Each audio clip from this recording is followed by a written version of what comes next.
ng seniors. Number 97, para sa lahat ng senior citizen. Dagdag pension, libreng gamot, libreng hospital. Ang tinig ng seniors. Number 97, ating samahan at iluklok sa Kongreso. Ang tinig ng seniors. Number 97, maaasahan ang tinig ng seniors. Number 97, ang tinig ng seniors.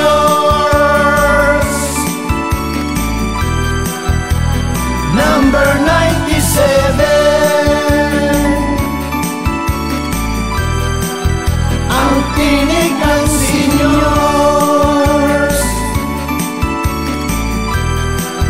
Number 97.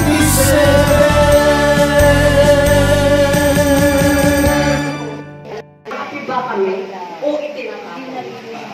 Dahil iisa lang naman kami dapat po walang itatapos dahil iisa lang kami.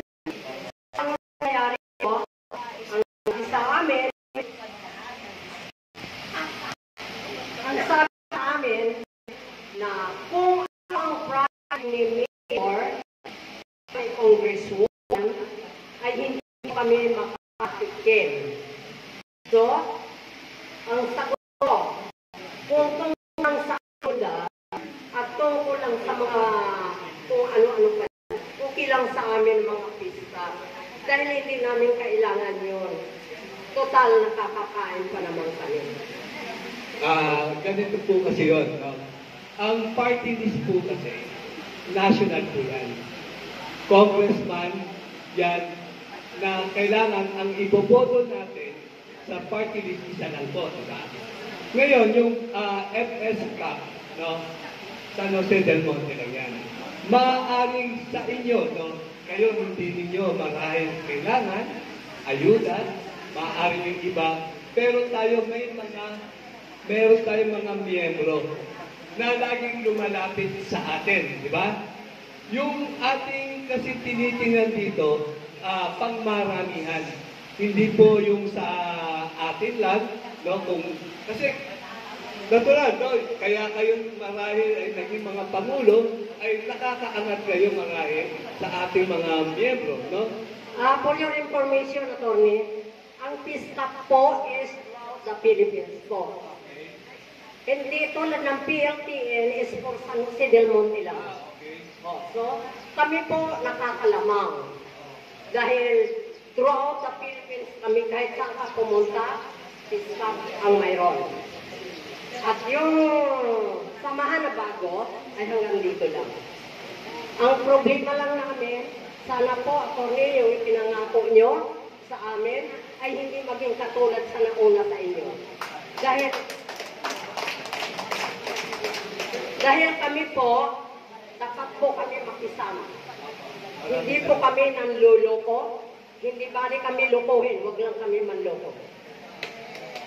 Kasi, ganito po, yung nauna po sa amin ang promise, ay promise lang, walang nangyari.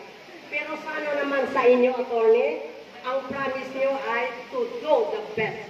Opo. Makakaasa po kayo, no? Ito ay hindi po kasi pangako. Ito ay commitment.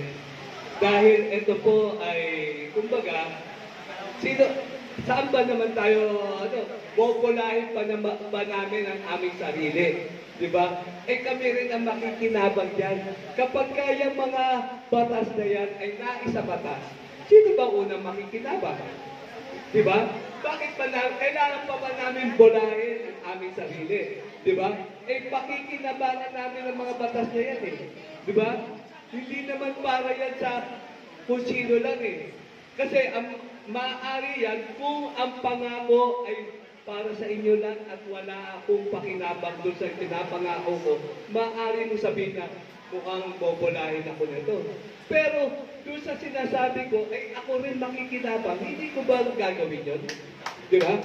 Sana po. Para bang ibig sabihin, pag sinabi namin, magpapatayo tayo ng hospital para sa mga senior citizen, di ba makikinabang din ako doon? Pag sinabi namin na magkakaroon tayo ng libreng gamot para sa mga senior, may pakilapapit ako doon eh. Bakit naman natin hahadlangan na mapatupad yan?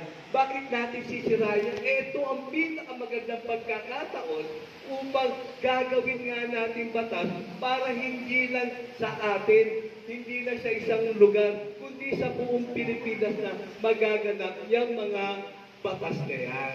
Yun po ang intention po natin dyan. Halinawa po, Atty. Thank you po. Maraming salamat po. Maraming salamat po.